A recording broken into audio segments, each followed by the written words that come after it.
Today I am here to present synopsis of Indian Journal of Ophthalmology issue November 2021, which was specially dedicated to diabetic retinopathy. My moderator was Dr. Rajiv Raman sir. Now, as we all know, that 2021 was marked as the 100th year of the discovery of insulin, and the scientists were famous for the discovery of insulin, that is Frederick Banting, then John McLeod, Charles Best, and James Collett. Now, World Diabetes Day, this program was started in 1991, and 14th November, which we all know is the birthday date of Frederick Banting, so it was marked as a World Diabetes Day. Blue circle was accepted as a universal symbol of diabetes mellitus since 2016. Now, the blue is the color of United Nations flag and it reflects sky, represent all nations together. And circle is also the universal symbol of United Nations and it signifies eternity and infinity. Now, there were contributions from Shankar Netrale in this IGO issue, which was summarized as one guest editorial, two review articles, one perspective, one consensus statement, and 12 original articles. These were the lists of the contributions from Shankar Netrale.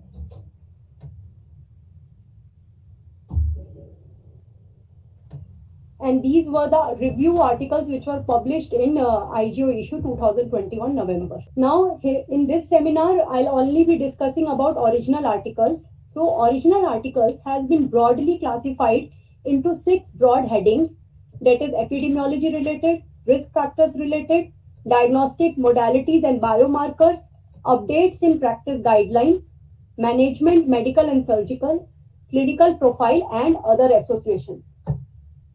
Moving on to first one, epidemiology related. Now, the first article in this was prevalence of diabetic retinopathy in India, results from the National Survey 2015 to 2019. So what we already know is that prevalence of diabetic retinopathy in population-based study has already been evaluated. And in urban population, the prevalence was 12 to 16%, rural 10%, and in metro cities, it was 18%. And majority of the studies are from South India. But what is not known that most of the studies are hospital-based. So population-based study on prevalence rate has not been published. What this study adds, that it adds that the prevalence of diabetic retinopathy in age group more than 50 years came out as 16.9%, and for sight-threatening diabetic retinopathy, it came out as 3.6%. Higher prevalence was noted in urban population, and surprisingly, the more than 2/3 of the known diabetics never went for their fundus examination. Now, the strengths of this study were, it was a first nationwide community-based study, and it used rapid assessment of avoidable blindness 6 diabetic retinopathy module for assessment. Limitations of this study was that random blood sugar was measured with glucometer, which can itself be an overestimation of RBS. Venous glucose sample is the best one. Age group more than 50 years were taken, so obviously age group less than 50 years prevalence data was missed. And mode of detection was indirect ophthalmoscopy, no photography was taken. Next study was regional variation in diabetic retinopathy and associated factors in speed study in India, report 5. So in this, we know that hospital-based studies have isolated the prevalence of diabetic retinopathy and its risk factor in India. And zonal variation of diabetes has already been reported in South India. But zonal variation of diabetic retinopathy in India has not been reported till date. This study added that the prevalence of diabetic retinopathy was 32.3% with type 2 diabetes mellitus. And this study divided India into 5 zones: North Zone, South Central, South Zone, East Zone, and West Zone.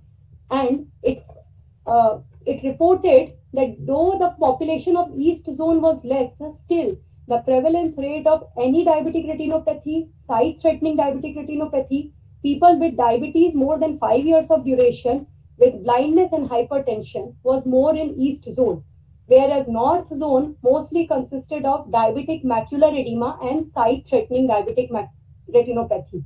And South Zone mainly had the prevalence of diabetic macular edema, cardiovascular diseases, stroke disease, and diabetic kidney disease. South Central Zone has highest prevalence of hypertension. Now, the strengths of this study were large cohort of patient population with diabetes was taken, and this will further help in planning the management regarding manpower and resource allocation. And the limitations of this study was prevalence word cannot be applied to a hospital-based study. It is only for population-based study. Hospital-based it was, so it invited more urban population in its study.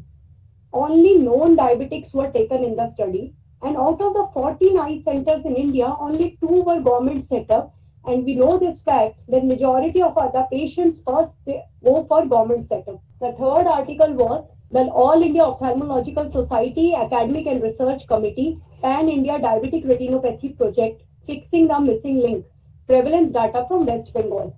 So it's already known that in self-reported diabetics in a screening camp in South India, prevalence was 16.4%. Knowledge, attitude, practice pattern in India regarding diabetic retinopathy is relatively poor, and the gap is noted between treating diabetologists or physicians and ophthalmologists. But there is very limited literature from Eastern India regarding diabetic retinopathy. This study added that diabetic retinopathy prevalence was 21.51, and it was more in rural area as compared to urban area. And 1/3 of the patients were unaware of the diabetes-induced blindness. The strengths of this study were, it was the first study to collect data from all representative zones in West Bengal. A direct comparison of rural and urban from the same state was done. It was the first diabetic retinopathy study to be conducted in association with treating diabetologists or physicians. Limitation, again, it only included known diabetics, and these zones, they were different ophthalmologists grading the diabetic retinopathy. So inter-observer variability was not assessed in this study. Clinical profile, next article is clinical profile and magnitude of diabetic retinopathy and electronic media record-driven big data analytics from an eye care network in India. We know that the hospital-based data has been used to estimate the burden and risk factors of diabetes and diabetic retinopathy in India. And nowadays, EMR is used to estimate hospital-limited disease trends. We don't know that this EMR-based estimated diabetic retinopathy in India has not been published. It has already been published in US and UK. This study added that the prevalence was 25% in patients with diabetes, and the risk factors associated with progression were increasing age, duration more than 10 years, office goers, and lower socio-economic status. Agriculture occupation, though it came out as having low prevalence for diabetic retinopathy, but for sight threatening, it appeared as a risk factor because of their limited medical services. And office goers, because of their lifestyle and sedentary work, they are more at risk for diabetic retinopathy. Big data was obtained from EMR-based analytics, and magnitude and risk factors described in this study can be utilized to develop targeted guidelines and referral in India. But the limitations were longitudinal analysis of the data was not done. Again, it was a hospital-based study, and no uniform data on systemic parameters were taken, for example, blood pressure. And being an hospital-based study, it invited more urban population. Next article is profile of sight-threatening diabetic retinopathy and its awareness among patients with diabetes attending a tertiary care center in Kashmir. We know that sight-threatening diabetic retinopathy is a vision-threatening disease and is duration and glycemic control dependent. Awareness regarding diabetes and its complication is very poor. But till date, no prevalence data has been reported from Kashmir. This study added 60.96% patient had diabetic retinopathy, with 33.28 had sight-threatening diabetic retinopathy. Significant association was found between hypertension and diabetic retinopathy as well as sight-threatening diabetic retinopathy. Majority of the first-timers had no knowledge about effect of diabetes on eyes. And this significant association of lack of awareness was with age, gender, educational status, duration of diabetes, and glycemic status. It was the first study to assess the awareness of diabetic retinopathy in patients with diabetes in Kashmir region. And again, it will help in making strategies in primary and secondary prevention of sight-threatening DI. But the limitation, again, it was a small sample size study and it was again a hospital-based study. Next article is prevalence of diabetic retinopathy in self-reported diabetics among various ethnic groups and associated risk factors in Northeast India. It was a hospital-based study. We know that 1/3 of DM patients will have diabetic retinopathy, and studies have pointed out the role of ethnicity and regional factors in diabetic retinopathy. And 1/10 of diabetic retinopathy will have vision-threatening DR. We don't know, despite having different ethnic groups and variation in lifestyle in northeastern India, this has not been studied for prevalence of DR in diabetes mellitus. It reported the prevalence of DR as 30% and vision threatening as 7%, but there was no significant difference found between urban and rural population. The important fact was the prevalence of diabetic retinopathy and vision threatening were more in immigrants group and less in tribals. And among tribals, the prevalence was highest in Naga group and lowest in Mishing group. It was the first study to be done in Northeast India. But limitation, it was again a hospital-based studies and sample size among ethnic groups were small. So their prevalence rate cannot be actually relied on. Next article was knowledge, attitude and practice pattern and purported reasons for delayed presentation of patient with sight-threatening DR at a tertiary eye care facility in central India. It was a questionnaire-based study. Garima, before we start with the awareness related, Yes, in epidemiology related, can you just sum up what is the key message which came out? There were a couple of good studies. Yes, See, before this, these IGO issue with couple of good epidemiological articles, yes, sir. There were only evidence from some population-based studies from South. Yes, sir. And what has been seen that diabetes is a problem of upper and middle socioeconomic group. Yes, sir. However, once a person has diabetes, irrespective whether he is rich or poor, chance of developing diabetic retinopathy seems to be same. Yes, sir. And in our SM dreams, we did find that there is a rural-urban difference. But now, more recently, what has been seen that this urban-rural differences are not there. It's not like in urban areas it is more and rural areas it is less. Yes, sir. And more recently, what we did with Ornet India, there is also something called as a epidemiological transition levels. Yes. Like the urban areas, the rural areas are now becoming more developed. Yes, so where the transition is happening low, the diabetic retinopathy is low, but where this transition is more, chances of having retinopathy is increasing. Yes, sir. Yeah, sure. I'll continue. Yeah, please. Now, several cross-sectional studies have attempted knowledge, attitude, practice course among diabetic retinopathy patients, but still insight into factors responsible for their delayed presentation in sight-threatening DR is unclear.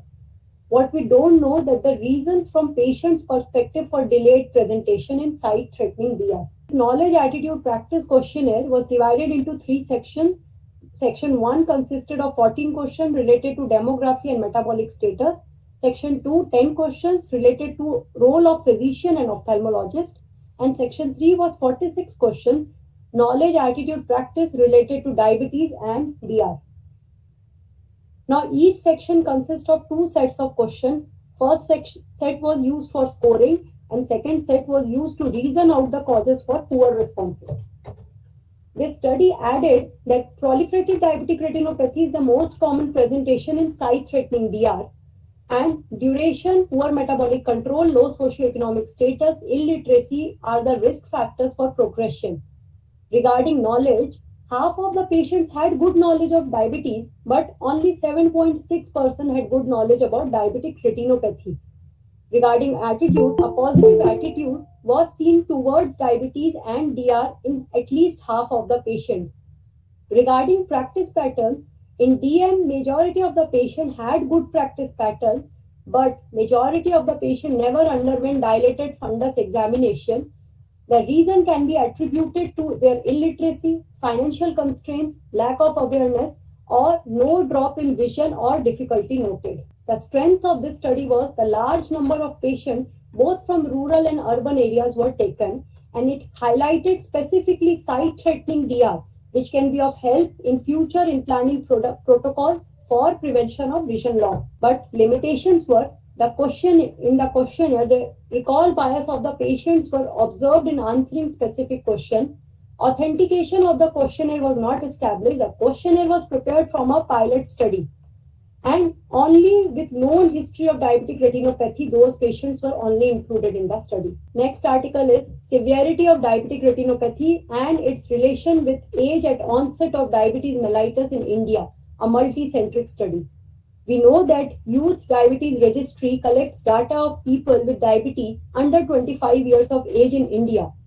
Rising trend has been seen in association with type 2 diabetes mellitus in young population. Now, the prevalence of young onset diabetes in US is 17 and 42% in type 1 and type 2 diabetes respectively. And being young onset diabetes, they are more predisposed to microvascular complications of diabetic retinopathy, mainly because of their long duration of hyperglycemia. The prevalence of diabetic retinopathy and its systemic association with systemic comorbidities in type 2 has been studied. What we don't know is that the burden of systemic risk factors on young onset and older onset, adult onset diabetes has not been studied, and effect of age of onset on STDR. This study added that in age group less than 25 years, proliferative diabetic retinopathy with high risk characteristics were more prevalent, and in adult onset diabetes, severe DME was observed. Systolic hypertension and poor glycemic control was a risk factor in both the groups. Young onset, due to their prolonged duration of hyperglycemia, had more visual loss on follow-up. And half of the young onset diabetics, irrespective of type 1 or type 2, had sight-threatening DR. It was the first multicentric study from India comparing clinical profile and risk factors with DR and STDR in youth onset and adult onset. And it will help in planning the allocation of healthcare services for timely screening and management of sight-threatening DR. But there was no control arm in the study. Again, it was a hospital-based and retrospective data was collected. Other factors like lipid status was not considered in the study. Proper definition of youth onset diabetes was not mentioned in the study. Next. What was the definition which was used? It was less than 40 years age, correct? So if diabetes happens before 40 was considered as a young onset. Yes. Now, next heading was risk factors related. Now, the first in this is identification. Any questions till now? Because it will be very boring. It's a very big journal, lot of original articles. So we can probably in between stop, and if any questions or any comments, we can have it. Related to epidemiology, any comments are there? Anybody wants to give any comments? Rajiv, Yeah. every limitation was that everything was being done in patients with diabetic, what do you call it? In diabetics, known diabetics. Yeah, because hospital-based study, you will get only known diabetics. So what would be the ideal thing? Like if you have to see a prevalence, what would be the ideal population? See, prevalence term is only used when you do a population-based study. So that's what one of the things she told as a limitation. Whenever you tell very vaguely, we many times tell hospital-based prevalence, but hospital-based will never give you a true idea on what is there in the community. That's why epidemiology studies are there. So, yeah, so but if you have to, the denominator will still be diabetic patients, right? So first you do diabetes screening camp. No, in the community-based or what you do in a population-based, you screen the whole population. So Okay. you screen a sample like more than 40 years. You like we screened 6,000 people more than 40 for diabetes, followed by diabetic retinopathy. Okay, yeah. Diabetics were included. Correct. So that is the ideal way. So if you look at prevalences, no, population-based studies are a bit low prevalence. If you have hospital-based study, because majority of them will come only when they have a problem. That's why you are getting half of the people having STDR. Those type of thing in population you will never get. So you'll get more prevalence of sight-threatening disease in a hospital-based.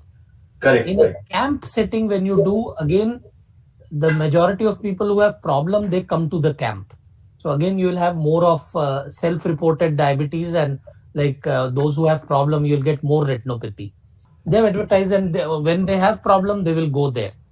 EMR based, the LVP data was the only data more than a lag data. But again, it is a hospital based, and The major limitation is they used only one cross-sectional data. They never told, because in EMR, whatever studies have been published, the strength of EMR data is you can talk about longitudinal. But Yes. they have never done that. That was a major limitation of that paper. Thanks. The article was identification of risk factors for targeted DR screening to urgently decrease the rate of blindness in people with diabetes in India. We know that two most important causes of vision threatening DR are diabetic macular edema and proliferative diabetic retinopathy.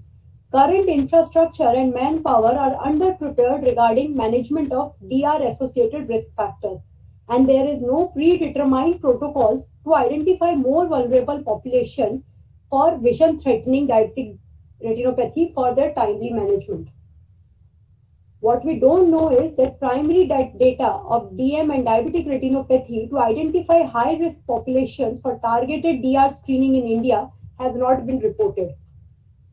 Now, this study added that prevalence of vision threatening was 5.1%, and risk factors for that were age group 50 to 59 years, duration of diabetes more than 6 years, and systolic blood pressure more than 140. For diabetic macular edema, it was almost same. Only thing was added was cardiovascular disease was also as a risk factor. Now, if we consider targeted screening to be put in place along with the opportunistic screening, it would lead to detection of 93.5% of total vision threatening diabetic retinopathy. The strengths, it provided the evidence that targeted screening of people in high risk country developing vision threatening DR, it should be a priority. And with the help of data, planning regarding implementation of new facilities in different parts of India can be done. But the limitation, it was a post hoc analysis of decade or longer old data. This study was, the data which were taken from the studies were in the year 2001 to 2016. So it was a very decade or longer old data, and limited, most of the data was from South India. So there was limited data from other parts of the country on the prevalence of DR and vision threatening DR. Just I would like to add, in this study, actually, what was done, there were the SN Dreams, the Arvind Comprehensive Eye Study, the APED study, all the three major studies, we collated the data and analyzed. And what is interesting that if we say that more than 50 years presence of hypertension, and if the duration is more than 5 years, if we just target this population for screening and don't target everybody, ideally everybody should be screened, but we cannot screen so many diabetics. So if we target this, we will pick up more than 90% vision threatening retinopathy. So that's the key finding in this. Next study was factors protecting against diabetic retinopathy in a geriatric Indian cohort. Now we know that age being an important risk factor in diabetic retinopathy, and studies have already highlighted the role of duration, sugar control, presence of microvascular complications in geriatric population.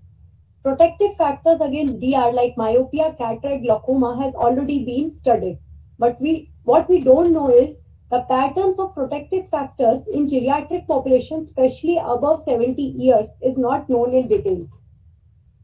This study added that older age group patients for more than 70 years and those who receive a late diagnosis of diabetes are associated with lower prevalence of diabetic retinopathy. Females, high myopia, no cataract surgery was also associated with lower prevalence of diabetic retinopathy and sight-threatening DR.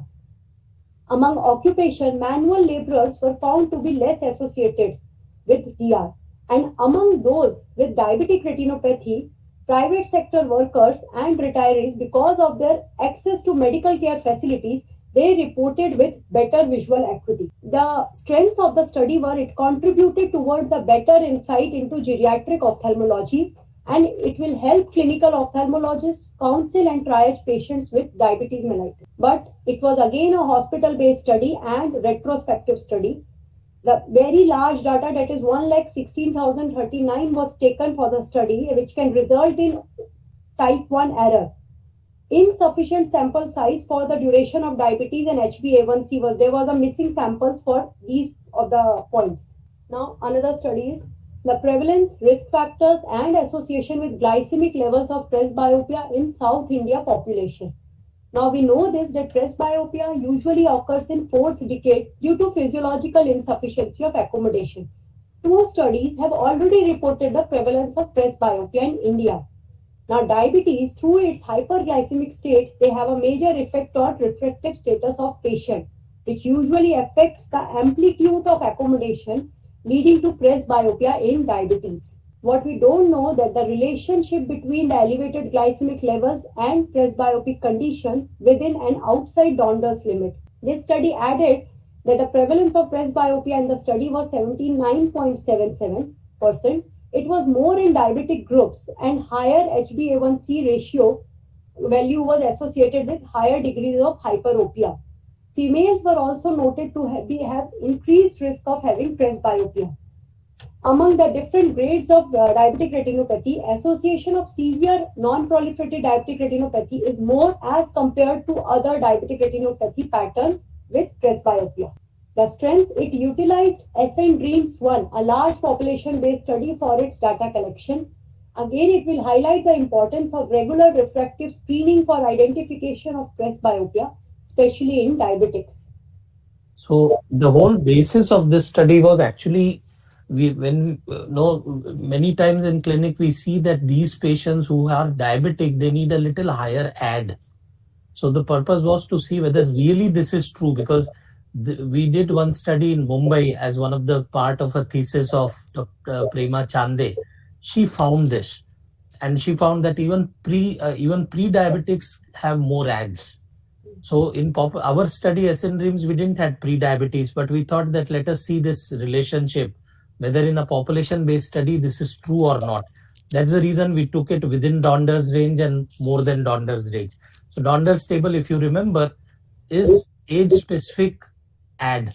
So with a specific age, what should be the ad that Donder's table give? Yes. So we looked into that and we didn't find this to be true in Indian population when we looked into a population-based study. So it's not like those who are diabetic will have more ads. That was the whole finding in this paper. Yeah. Yes, sir. Go ahead. The limitations of the study was amplitude of accommodation, that is the maximum power that eye can achieve in adjusting its focus, was not taken. Changes in vision related quality of life was not assessed, and the morphological changes in nuclear cataract grading was not taken.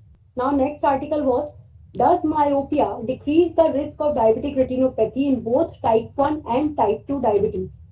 We know this that Ascend Dreams Report 18 indicated higher prevalence of astigmatism and hyperopia as compared to myopia in type 2 diabetes. Myopia as a protective factor in DR has already been established. Now the reasons for this can be reduced blood flow, peripheral thinning, presence of PVD, reduced oxygen demand. Now studies have only included till now as adult onset type 2 diabetes to evaluate the association between myopia and DR. But there is a gap in literature regarding association of myopia or different grades of myopia with decreased risk of DR in type 1 diabetes. Now this study added that prevalence of high myopia reduces the risk of vision threatening DR in type 2 diabetes mellitus, but not in type 1. There was no significant association noted between mild and moderate myopia and diabetic retinopathy. Hyperopia, significant association with vision-threatening DR has been noted in this study also. It gave an insight into how different types and grades of refractive error can influence diabetic retinopathy in type 1 and type 2 DM. And data was collected from large populated areas in India. But the limitations of this study was there was no biometric evaluation was done. There was no HbA1c levels taken, systolic blood pressure or lipid status were not analyzed. It was a retrospective and hospital-based study.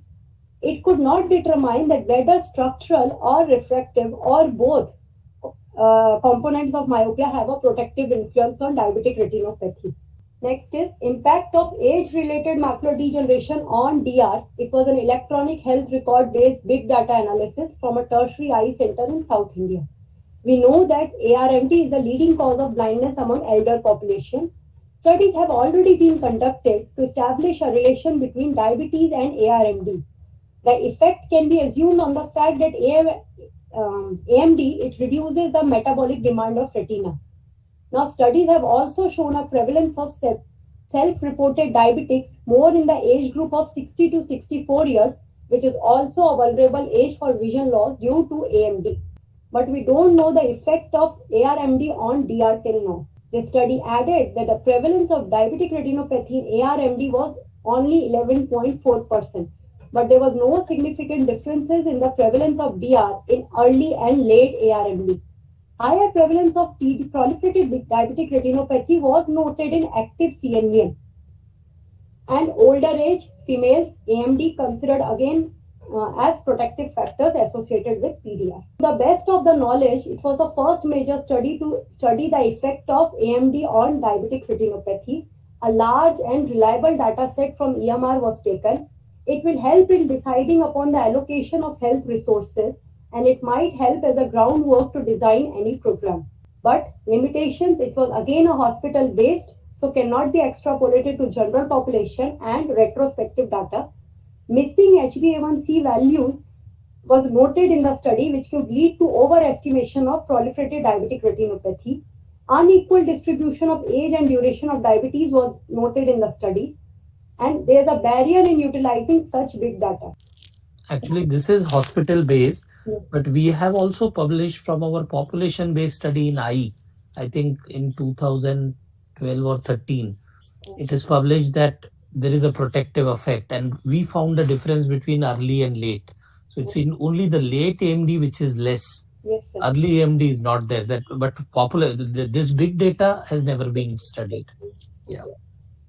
Next is distribution and risk factor of post-operative endophthalmitis in people with diabetes. We know that post-operative endoph is a sight-threatening complication of cataract surgery. Diabetes, by the means of its decreased T-cell immune response, has been associated with increased infections. And rate of endophthalmitis from many studies after ocular surgery has been found to be approximately 0.12%. The range is 0.05 to 0.3. It has been found that pre-operative rapid reduction of blood sugar has been associated with worsening of diabetic retinopathy. Paucity of information on influence of diabetes in post-operative endophthalmitis. We don't know is the distribution of endophthalmitis in those with and without diabetes and the effect of rapid reduction of blood sugar.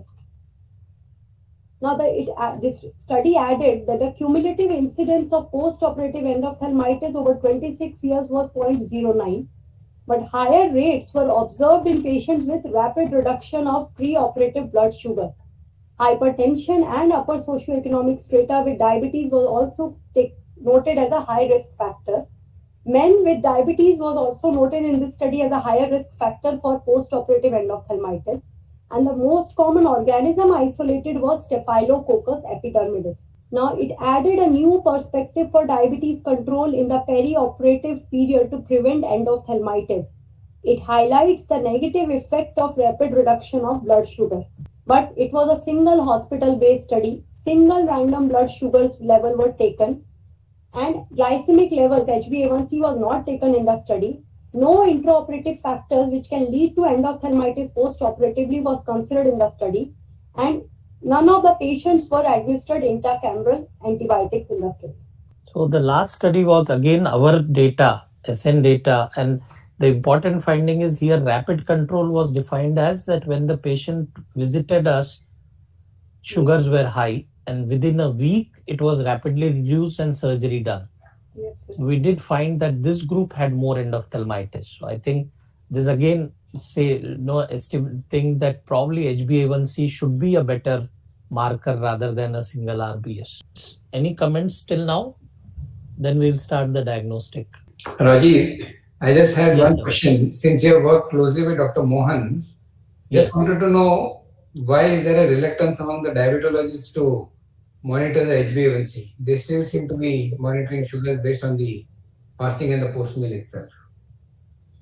I'll definitely check, but HbA1c, I think nowadays diabetologists definitely they do HbA1c.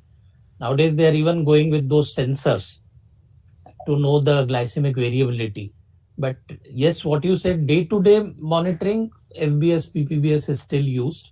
But overall diabetic control, glycemic control, they will always get a HbA1c. And in your interaction with the AIOS, was there any thought process on trying to make HbA1c as one of the deciding factors for fitness for surgery? No, that's a problem because everybody tells that we should look at HbA1c, but they look at only for safety, like only for overall patient good, but nobody for safety or prevention of endophthalmitis. Still, RBS only is the criteria, 200 RBS. That's what is the current criteria. They have not changed. Okay, thank you. Diagnostic modalities related. Now, the first study in this was calculation of IOL power and to determine the relationship between ocular biometry and severity of DR in type 2 diabetes mellitus. We know that hyperglycemia is associated with more thicker and convex lenses, and studies have highlighted the role of early and late onset diabetes in biometry of crystalline lenses. Longer axial length has been established as a protective factor in diabetic retinopathy. Now there is a ratio axial length upon corneal radius ratio. Studies have been conducted regarding this ratio and its role in diabetic retinopathy in type 2. This ratio contributes more to the refractive status and predicts shape of the globe. But the association of various ocular biometric parameters and IOL power with different grades of diabetic retinopathy has not been studied much. This study added that higher axial length upon corneal radius ratio and longer axial length was associated with lower risk of diabetic retinopathy. There was no significant association found between anterior chamber depth and DR.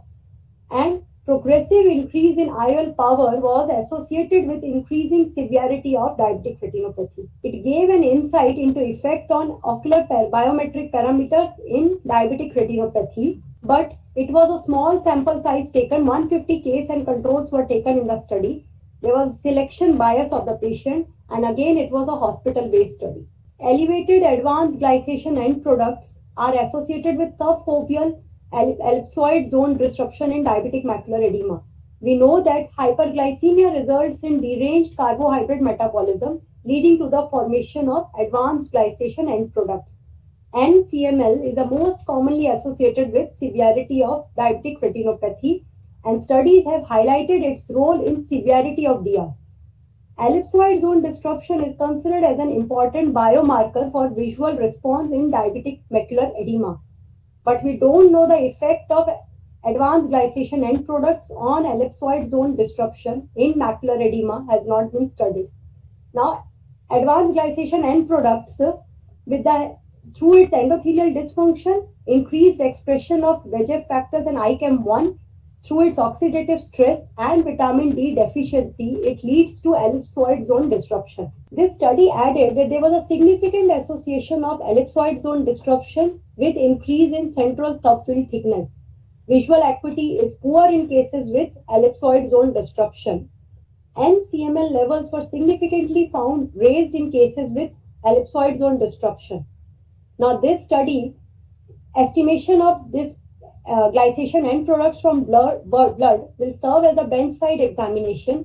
EZ disruption or spectral domain OCT will serve as a diagnostic tool, and therapeutic agent targeting glycation end products and grades will serve community. But the limitation, again, it was a small sample size for the study, 40 with diabetes macular edema and 20 without macular edema. And again, it was a hospital-based study, tertiary center-based study. Next study was validation of choroidal hyperreflective foci in diabetic macular edema through a retrospective pilot study.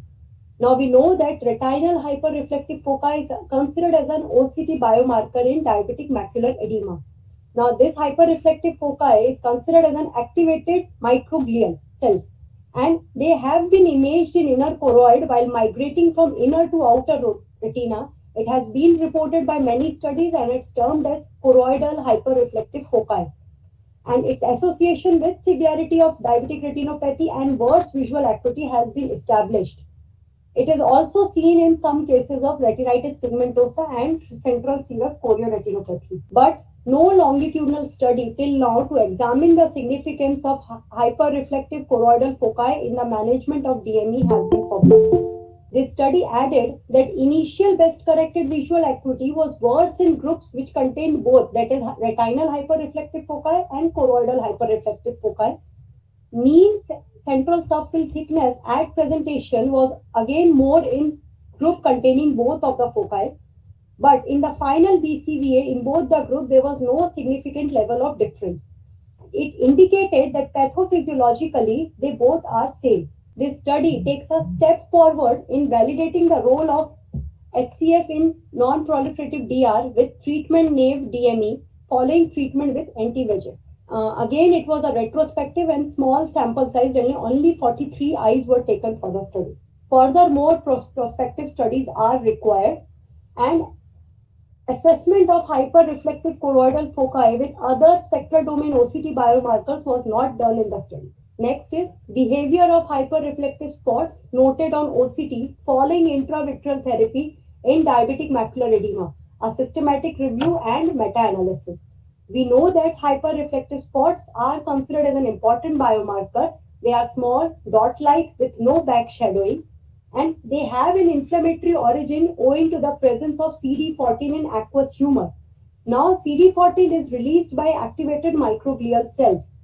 As for the treatment, steroids are more potent for their anti-inflammatory action, while anti-VEGF acts on activated microglial cells. There's still a gap in the knowledge regarding effect of treatment in diabetic macular edema on hyperreflective spots.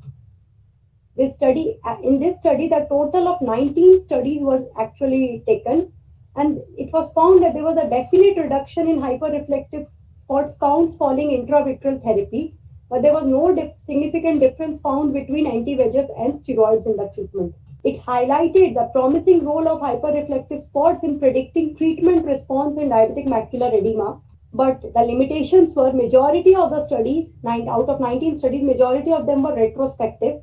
Inadequate sample size was there. There was a lack of uniform definition of hyperreflective spots in the studies. Most of the studies had short follow-up duration.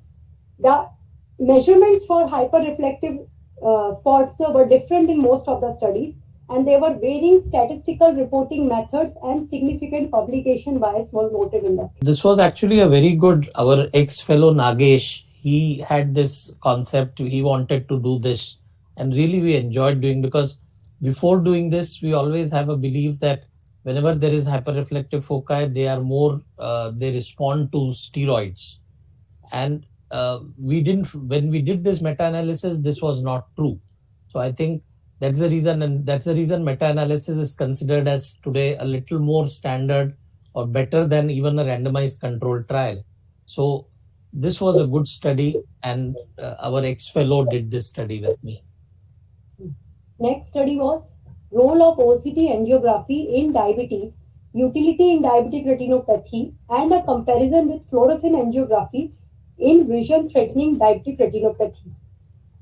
Now we know that fluorescein angiography has been the gold standard investigation in DR, and recently many studies focused on the utility of OCT-A in comparison to fluorescein angiography in vision-threatening or ischemic maculopathy.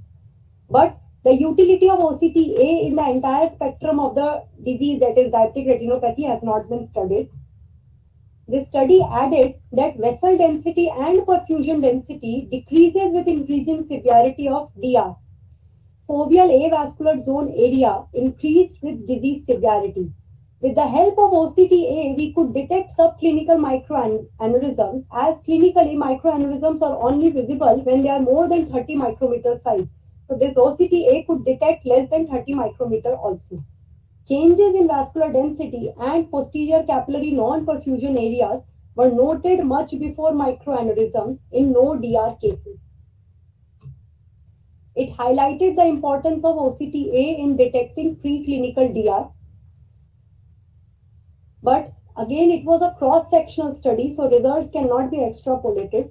Long-term follow-up of study of vascular indices and their progression with disease severity is needed. Deep plexus, only superficial plexus was analyzed in OCT-A. Deep plexus was not analyzed. OCT-A has a limitation that it cannot detect leakage, low-flow microaneurysm, and peripheral capillary non-perfusion areas beyond 50 degree cannot be assessed even with wide field OCT-A. quantitative analysis of retinal microvascular changes in pre-diabetic and diabetic patients. We know that global prevalence of impaired glucose tolerance is 7.5%. The study was done in 2019. State of hyperglycemia exists 5 to 13 years before the onset of diabetes. And even small elevation of glucose can damage endothelial cells and small capillaries of retina. But there is a lacuna is present in determining the earliest vascular changes in pre-diabetic stages. This study added that the central foveal thickness was found to be reduced in pre-diabetic patients. Neuronal dysfunction, that is ganglion cell death and amacrine cell death, was present much before the structural damage in diabetes. Significant increase in foveal avascular zone was observed firstly in parafoveal region in patients without diabetic retinopathy as compared to pre-diabetics. Changes in vessel density and perfusion density was noted with increasing severity in diabetic retinopathy.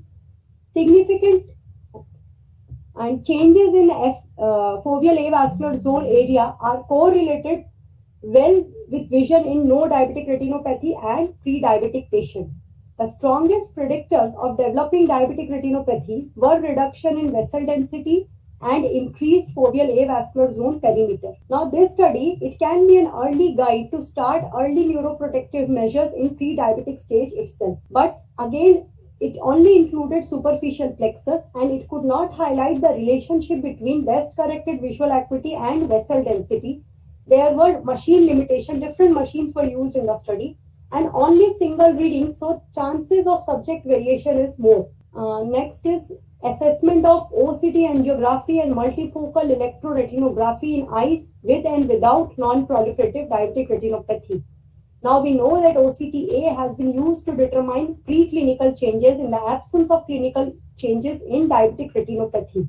But we don't know the relationship between retinal, neuronal and subclinical vascular changes in the absence of DR. This study added that OCT parameters did not differ significantly in no diabetic retinopathy and non-proliferative DR. But with multifocal electroretinography, it came to a conclusion that P1 implicit time was delayed in all the rings and response density was lower in ring 5 and 6 in group with mild NPDR as compared to no DR. But the most important fact was noted was in eyes with no DR, P1 implicit time in all the rings were delayed and low response density was noted in relation to lower vessel density and perfusion. So, retinal neuronal function is abnormal in NPDR as compared to no DR in the absence of significant correlationship with angiometric parameters. It highlighted the strength of the study was ultra-wide photography was taken to determine the presence and severity of DR and establishment of relation between vascular and neuronal changes in the absence of DR will be an aid in future. Equal distribution of patients was not done, that is 89 patients were for no DR and 32 patients were for with DR. Again, the deep plexus of OCTA was not examined. Axial length of the patient was not measured, but it excluded the patients with refractive error more than 6 diopter sphere and 3 diopter cylinder. And many of the patients of NPDR were actually not mild in severity, it was moderate in severity. So there can be overestimation in the data. Next study was comparison of broadband and monochromatic photopic negative response in eyes of the patient with diabetes with no DR and different stages of DR. Photopic negative response is a slow negative going response after B wave in full field ERG. It has been reported as a sensitive biomarker in retinal ischemia and DR. They originate from retinal ganglion cells which can get affected in diabetic retinopathy due to glutamate accumulation. But the role of photopic negative response in early detection of DR has not been extensively studied. This study added that reduction in amplitudes of A wave, B wave, white by white photopic negative response, red by blue and blue by yellow photic negative response. It was significant in diabetic group and in all stages of DR. Reduction in photopic negative response amplitude was more than A and B waves in diabetes and DR, and maximum reduction was found in blue by yellow photopic negative response amplitude in all stages of DR, This has a major contribution from S-cone, which shows significant reduction in amplitude in diabetics. It opens up a newer avenues for early risk stratification for future development of retinopathy in diabetics. And limitations were small sample size, only 50 eyes were taken, no relation with glycemic levels were evaluated, and more longitudinal studies are needed to look for effect of diabetes control on photic negative response, as well as comparison with other functional parameters are still required. Now, impact of diabetic retinopathy on pulse wave analysis, derived arterial stiffness and hemodynamic parameters. It was a cross-sectional study from Gujarat. We know that type 2 diabetes can lead to microvascular and macrovascular complication. Pulse wave analysis can provide information with arterial stiffness and central hemodynamics. And in type 2, these parameters have shown to be superior than brachial pressure to determine cardiovascular progeria. But we don't know that still now no study has been conducted to establish the relationship between diabetic retinopathy and macrovascular parameters. It added that there was no association between diabetic retinopathy and pulse wave analysis parameters, and there is no impact of severity of DR on any parameters. Limitations of this study were, it was a small sample size taken, no baseline data was taken for the study, hypertension was taken as a confounding factor, it was done in a private setup, and there was a lack of vertical follow-up in the study. Any questions in this, the diagnostic related, or any comments by anybody? So there were good articles on OCTA, OCT biomarkers, OCTA, ERG. So some good articles were there in this November issue. Any comments from anybody? Fine. Otherwise, we'll start with the next one. Next one is practice guidelines related. The article was preferred practice pattern of physicians regarding DR in diabetes mellitus patient. Now we know that previous studies have highlighted the fact that majority of the patient at primary and secondary healthcare level never underwent fundus examination, and physicians have a greater access to patient with diabetes. But a standard preferred practice of physicians regarding DR in diabetes mellitus has not been known till now. Now this study added that majority of the physicians considered duration of the diabetes, severity of the diabetes, and preferred schedule advised by majority of them was every 6 months for DR screening. Management protocol was changed by majority once DR diagnosis was confirmed, and it was also affected by severity. Now, peripheral nephropathy, neuropathy, cardiovascular diseases, they are the most commonly accompanied diseases with diabetic retinopathy. Now, it was noted that among the barriers in DR screening, compliance, time, and financial constraints were the most important. It will help in increasing the awareness among physicians regarding approach to DR in diabetics. The need for physicians and ophthalmologists to work together is highlighted. But only 100 physicians responded to this study. Again, the authentication of question, it was based on a pilot study, and there was a response bias. No, there can be a response bias in the study. Now, this was utility of smartphone assisted direct ophthalmoscope camera for a general practitioner in screening of diabetic retinopathy at a primary healthcare level. We know that ratio of ophthalmologists to population in India is 1 in 100,000, and teleophthalmology has evolved from conventional fundus camera to tabletop fundus camera and smartphone based fundus camera. This study was done to assess the use of the device ODox Nun, New Zealand, monoocular direct ophthalmoscope with smartphone adapter in hands of general practitioner to find out the use in recognition and referral for STDR. Now, it provides image of 45 degree with 6 mm pupil, and it can also be used in 2 mm pupil, limiting the view to 20 degree. But it was found that use could only be restricted to identification of referral diabetic retinopathy. Thereby, it fulfills ATA category 1 telemedicine standard, that is only for screening purpose it can be used. Such smartphone-based fundus imaging has emerged as a helpful tool in screening patients with sight-threatening DR, especially in remote areas, and it's a promising project for screening of DR. Now, smaller sample size was a limitation, inability of the camera to work in small pupil, difficulty in capturing peripheral lesion.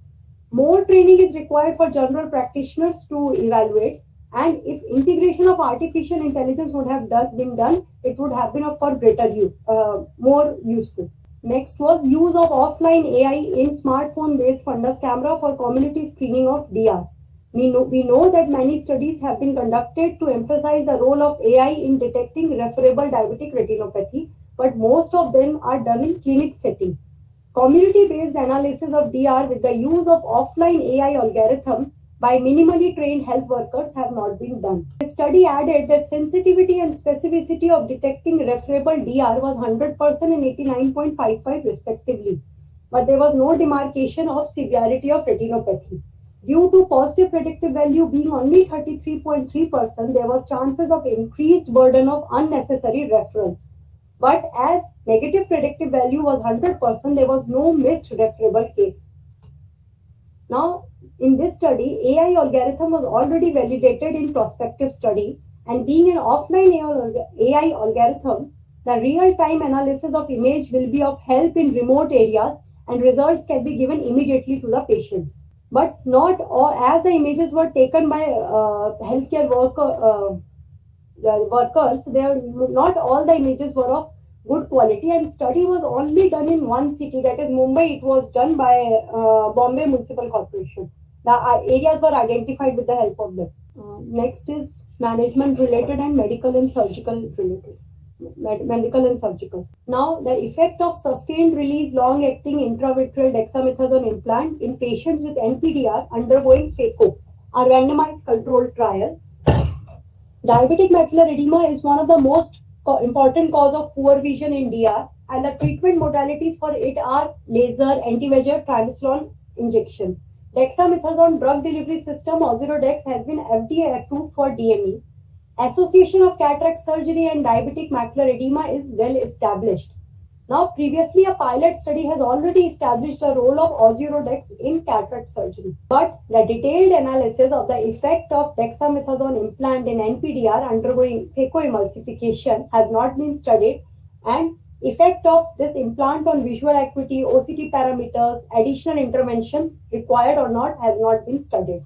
This study added that improved visual outcome and reduced inflammation was noticed in patients receiving implant, and there was a reduced mean OCT thickness in DDS group, and also in pre-existing DME there was a reduced inflammation and OCT thickness was noted in patients receiving that implant. Additional intervention in the form of laser, repeat dexamethasone, anti-VEGF was less in the implant receiving group. Only few experienced rise in IOP in dexamethasone implant group. Now, it highlighted that dexamethasone implant can be a valuable treatment option for recalcitrant DME. And it was the single largest study to evaluate the efficacy of dexamethasone implant in patients with cataract surgery. Limitations: it was a single center study and only the short follow-up duration, 90 days, it was taken. IOP rise is usually noticed between the first and second month, and in the study, the IOP was calculated on 4th week and 12th week. So the chances of IOP rise cases missing is raised. Now, impact. Garima, this Ozurdex was used for all NPDR patients or patients who had only macular edema? It was used for all NPDR undergoing phacoemulsification. Yeah, PGI group has this thing of, even Dr. Amod Gupta, he feels that any NPDR with cataract, you should give Ozurdex with the cataract surgery during. So this group has this problem. Yeah, please go on.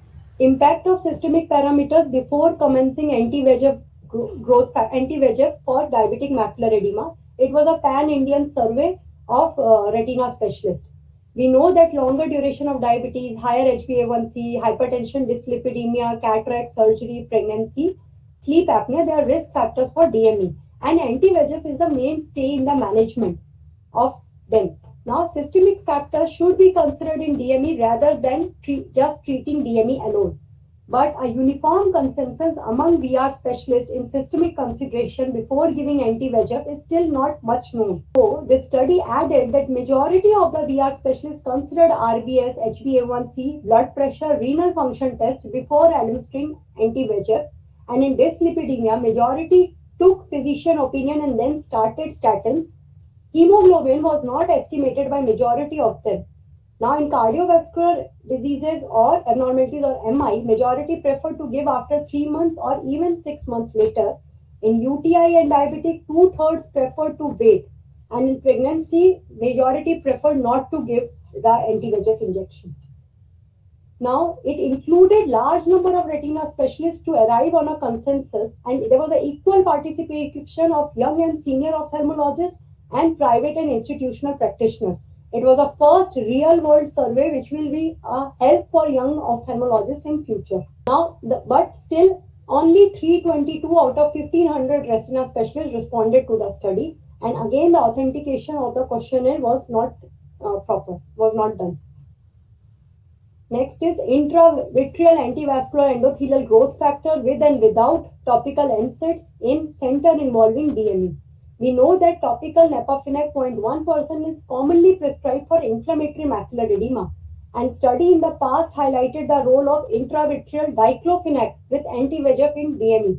But no evidence regarding the combination of topical NSAIDs with anti-VEGF in terms of improvement in visual acuity or reduction of central subfield thickness has been studied. This study added there was no significant difference observed in terms of visual acuity or changes in central subfield thickness. Topical NSAIDs has been used in pseudophakic CME. Inflammatory component of center involving DME responds better to steroids. But the limitations of this study was it was a retrospective nature of the study. Both of the groups were not matched with each other in terms of diabetes duration, severity of DR, and OCT thickness was calculated in 3 groups. So the changes in the thickness could not be calculated. So actually this study came, a very nice discussion. Dr. Gajen Chawla, he's our ex-fellow in Bhopal. He just told that all anti-VEGFs he gives Nevernac for 3 months. So we took that and the controls like case control design that we never give anti-VEGF after in a center involving DME. And we actually found that there is no role of giving Nevernac after that. Because private practice, many of the ophthalmologists, they prescribe Nevernac as a routine after anti-VEGF. So I think that is how this study has a value, especially in Indian subcontinent. Next study was outcomes of preoperative bimazizumab in diabetics with non-clearing vitreous hemorrhage without fractional detachment. It was a quasi-randomized retrospective study. Now we know that preoperative use of anti-VEGF has been advocated by many in cases of PDR with fractional RD, and it reduces the incidence of intraoperative bleeding, iatrogenic tears, early post-operative vitreous hemorrhage. But the use of anti-VEGF preoperatively in treatment-naive eyes with non-clearing vitreous hemorrhage without fractional detachment in terms of macular edema has not been studied. It added that better anatomical and functional outcomes were observed in eyes receiving anti-VEGF before surgery with non-clearing vitreous hemorrhage without any fractional element. It reduced the likelihood of developing central involving DME at 1 month follow-up. Number of repeat anti-VEGF injection in the first 6 months was also reduced, and overall incidence of intraoperative complications were also less. It was conducted at multiple centers of India, and the minimum follow-up of 6 months was taken. It will give rise to future prospects in terms of use of anti-VEGF without any fractional component. But again, it was a retrospective nature and still a longer duration of follow-up to get a better idea of natural history of DME is required. It used different OCT machines, so there was no similarity in OCT machines. This study is an underpowered to assess the influence of bevacizumab on intra-op complications. Other complications leading to diabetic macular edema should also be considered in the study, and also other OCT biomarkers like cystic cavities, hard exudates were not considered in the study. Now, next is clinical features and surgical outcomes of complications of PDR in young adults with type 1 diabetes mellitus versus type 2. Now, we know that type 1 either autoimmune or idiopathic is on rise in India with 3 to 5% increase per year. And vitrectomy in young diabetes patient is difficult due to broad vitreoretinal adhesions, chances of NVG, recurrent hemorrhage, and recurrent RD. But outcomes of the surgery in young diabetic patient and in type 1 has not been studied in detail. It added most of the patients in this study underwent 23 gauge vitrectomy, and CKD, that is chronic kidney disease, was found more in type 1, and systemic hypertension and microalbuminuria was more in type 2. Rate of final retinal reattachment was observed more in type 2 group, and in type 1 there was a proportion of blindness was more, and the reason for that could be attributed to neovascular glaucoma, chronic kidney disease, macular tractional RD, or no prior pan-retinal photocoagulation.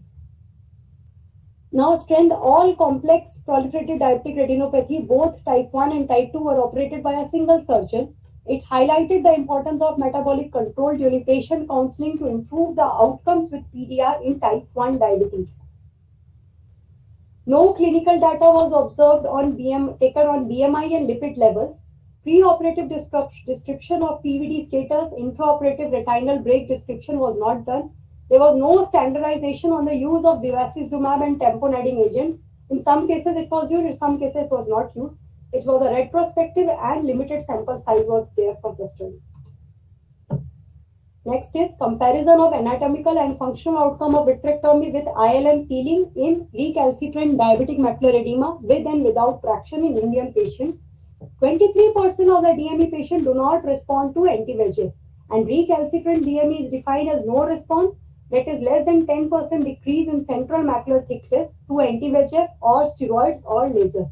Vitrectomy is another option for tractional DME. But the benefit of vitrectomy in DME without traction has not been analyzed much. Two groups were analyzed in this study, recalcitrant DME with traction and without traction, and there was a significant reduction in central macular thickness in both the groups. BCVA improved in both the groups but not significantly. There was no significant change observed in functional and anatomical outcome after ILM peeling with vitrectomy. Now, functional recovery with the help of multifocal ERG was significantly noted in group 2, and only 10 to 15% of the patient required anti-VEGF or steroids after pars plana vitrectomy. Now, this study in future will guide in forming treatment guidelines in recalcitrant DME with and without traction, and also the burden of repeated anti-VEGF injections is shown to be reduced. But a small sample size, that is only 90 patients, and short-term follow-up was done. All patients... 90 is a big number. Okay. Usually people don't do this. And all patients pseudophakic, so post-vitrectomy complications like cataract progression could not be assessed. Other studies like microperimetry and other quality of life indicators can be assessed, which can aid in functional recovery. Now, surgical outcome of full thickness macular hole secondary to tractional retinal detachment in PDR. We know that macular hole has been reported in 1.6% eyes undergoing vitrectomy for PDR. It developed secondary to traction produced by active fibrovascular proliferation on foveal edges already weakened by edema and ischemia. And the surgical outcome of idiopathic full thickness macular hole has been well established. But the surgical outcome of full thickness macular hole secondary to tractional RD in PDR has not been studied much. This study suggested that the two groups it was divided, full thickness macular hole with macula of combined RD and with macular threatening RD. Outcome was poor in macula of combined RD with shorter duration. Residual SRF was seen in all the eyes but got resolved without additional intervention. Drainage of SRF was done through pre-existing break or iatrogenic retina break. Tamponading agent was used in almost all the patients, and ILM peel did not show any significant difference in the management. Now, this study will help in planning management protocol in secondary full thickness macular hole. It was a small sample size retrospective study. Duration of the symptoms and type of diabetes was not assessed, and there was an involvement of multiple surgeons in the study. Next is the role of concomitant immunosuppressants in impeding the progression of DR. It was a pilot study. Study suggested the role of inflammatory mediators in pathogenesis of DR. Treatment options available are only for PDR and center involving DME, and few studies have evaluated the progression of DR on post-renal transplant patients. Now, effect of immunosuppressants on progression of DR has not been studied. Studies suggested the possibility that long-term immunosuppressants may be of benefit in delaying the onset and progression of DR. Now, the strength of the study was, it was a first pilot study to study the effect of immunosuppressants in progression of DR, and it will help in future in finding out other treatment options for delaying onset and progression of DR. It was a small sample size study, short duration of follow-up was done, non-inclusion of confounding factors, for example, lipid profile and anemia, and no matching was done with nephropathy status. Now, this was a Delphi-based, method-based consensus statement for surgical management of PDR in India. We know that vision loss in DR can be due to DME or complications of PDR. Entire spectrum requires different surgical approaches, but the proper consensus regarding the management of DR, especially surgical management, is not highlighted much. Now, this study actually added that PDR of different scenarios were given, and in treatment naive, it was noted that in vitreous hemorrhage with no view for PRP, if there is macular tractional RD, then vitrectomy has to be done immediately with plus minus anti-VEGF. But if it is extramacular, there can be a wait for 2 to 4 weeks, and without any traction, we can wait for 4 weeks with non-clearing vitreous hemorrhage. With some view for PRP, when PRP as a monotherapy was established, with no vitreous hemorrhage, clear view, if it is a tractional RD, immediately PRP in tractional RD and immediate surgery in macula involving TRD with anti-VEGF plus minus. Center involving DME and no tractional RD, then PRP plus anti-VEGF. No diabetic macular edema, no tractional RD, PRP was established as a monotherapy. Now, in pre-treated cases with pan-retinal photocoagulation or anti-VEGF, vitreous hemorrhage with no view for PRP, and only again in this macular traction RD on ultrasound, pars plana vitrectomy was supposed to be done immediately. And in cases of no vitreous hemorrhage, pre-treated eyes, for extramacular traction, we can observe and vitrectomy only if macula is involved. Fovea threatening traction RD, observe, again vitrectomy, fovea is involved. Macular RD, PPV immediately, and for combined RD, pars plana vitrectomy with silicone oil tamponade can be done. Now, post pars plana vitrectomy, if first vitreous hemorrhage is noted, then we can observe for 2 to 4 weeks. If recurrent vitreous hemorrhage is there, that immediate vitreous lavage has to be done. And NVI plus minus neovascular glaucoma, immediate anti-VEGF plus early vitreous lavage in non-clearing vitreous hemorrhage has to be done. Extra points were pre-op anti-VEGF only when extensive membrane dissection is required in the surgery. PRP is still the mainstay of the treatment. Silicone oil tamponade is used for combined RDs. There was a consensus on stopping the antiplatelet drugs before surgery, and expert panel didn't recommend ILM peeling in diabetic vitrectomies. Strengths were, it used Delphi method for consensus statement, and inclusion of large number of experts have made the consensus stronger.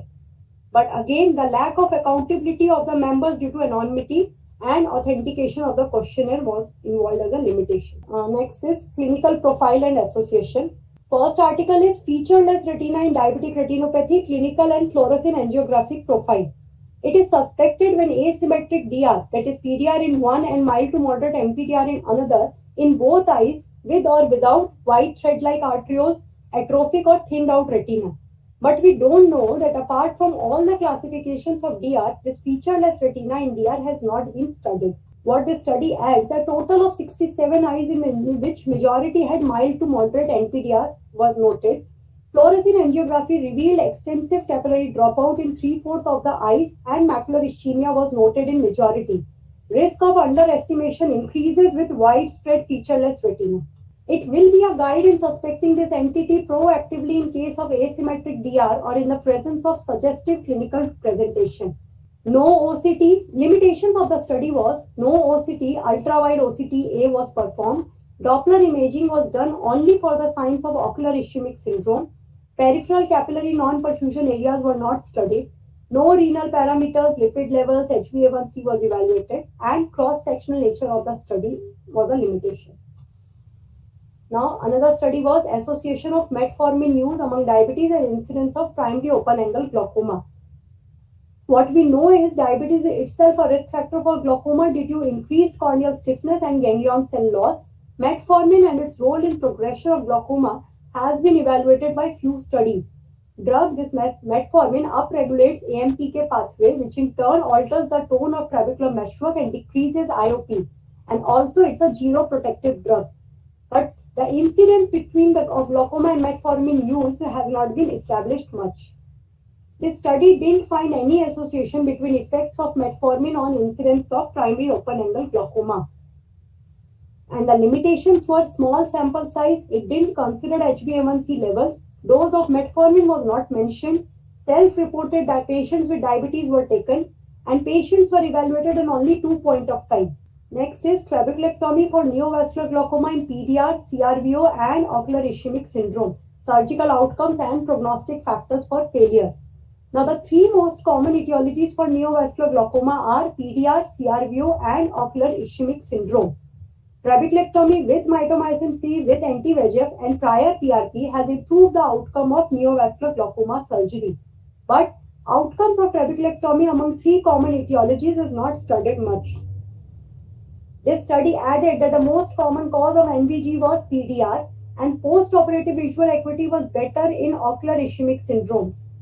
Outcomes of trabeculectomy in PDR was significantly less as compared to ocular ischemic syndrome, and risk factors could be increasing age, persistent NVI, higher number of anti-VEGF injections, and delay in surgery after diagnosis of NVG.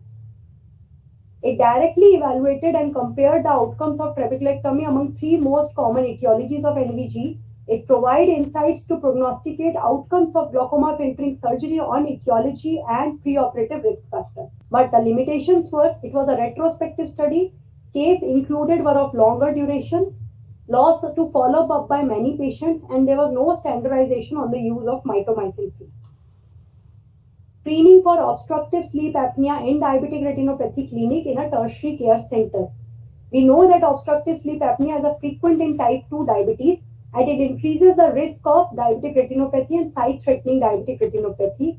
Many studies have shown the prevalence of obstructive sleep apnea in diabetes, and due to lack of awareness, insufficient time, inability to report symptoms, this is not routinely examined. But till now, no reporting of screening of OSA in diabetic retinopathy has been done in India. This study added that majority of the patients with DR had moderate risk of developing obstructive sleep apnea according to questionnaire. OSA was detected in 4.97 patients of DR, and majority of them were mild. Moderate to severe OSA had higher odds of developing any diabetic retinopathy or diabetic macular edema, and BMI was reported to be high in patients with sleep apnea. Now, strength was, it was the first study to report the screening of OSA in diabetic retinopathy in India. Prevalence of in DR population studied highlights the fact that patients with both DM and moderate to severe OSA should be identified as high risk. So actually, we did the opposite. We had done screening of all diabetics with OSA. We screened for DR, where we have some 2-3 good publications. And we did find that OSA is an independent risk factor for diabetic retinopathy, especially diabetic macular edema. But this is opposite they have done. Yeah. Limitation was, it was a cross-sectional and prospective study. Effect of treatment of OSA on DR cannot be evaluated.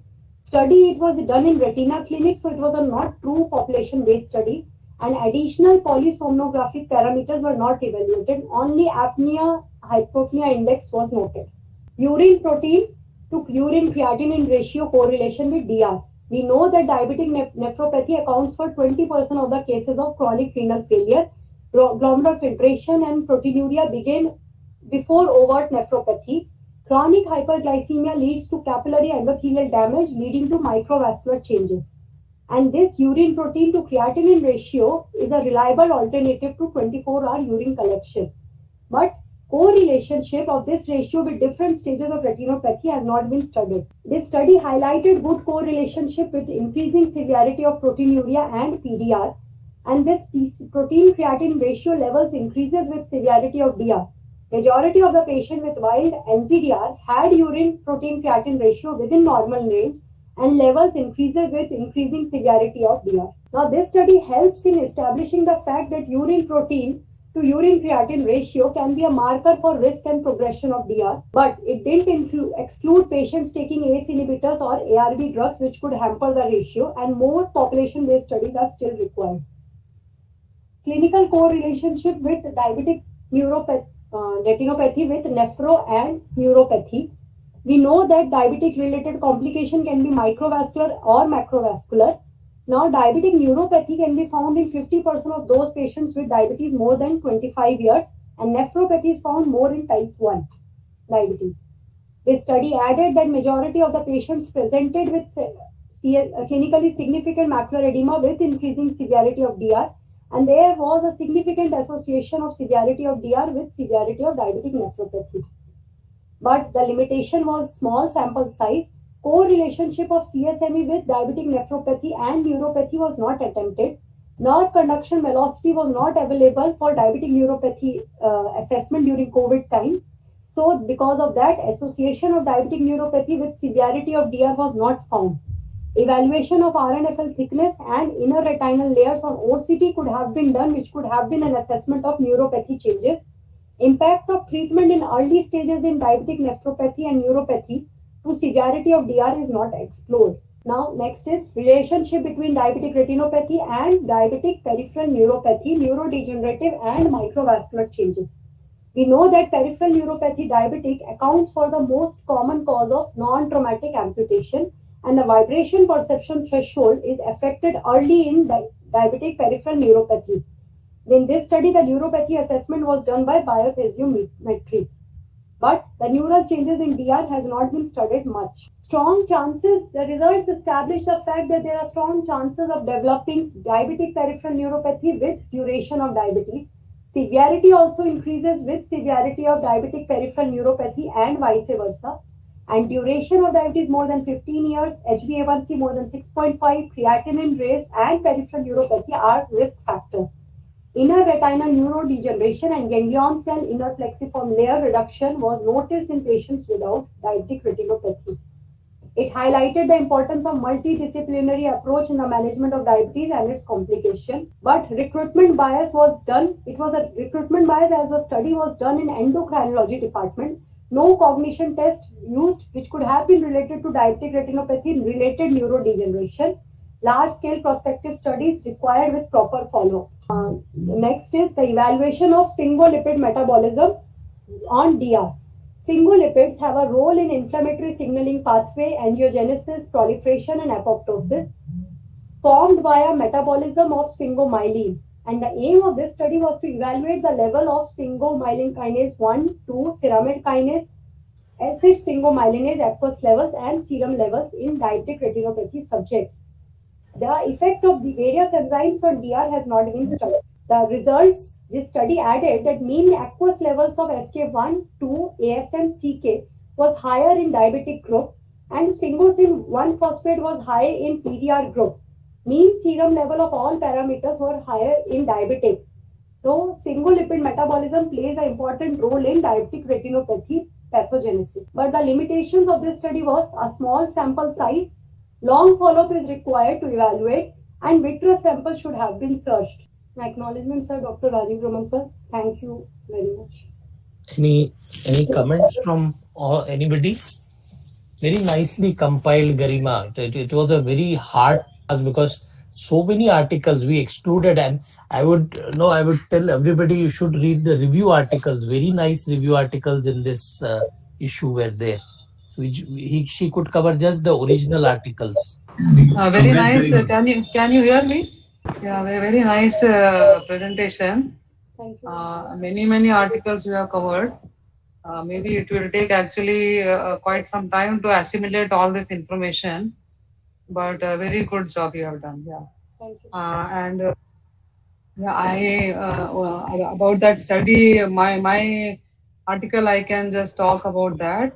So that was that showed that the diabetic changes can be seen in pre-diabetic stage, and in the pre-diabetic stage, what was seen was more of a neurodegeneration rather than any vascular change. So possibly the neurodegeneration is the first step towards diabetic change. So that is what it was shown in that study. and of course vascular changes, that the density, the perfusion density, were seen to correlate with the diabetic changes. Thank you. Thank you, ma'am. So good evening to all. I think we have all had a very hard day. Yeah, and most of all to Garima. Thanks. Thank you very much.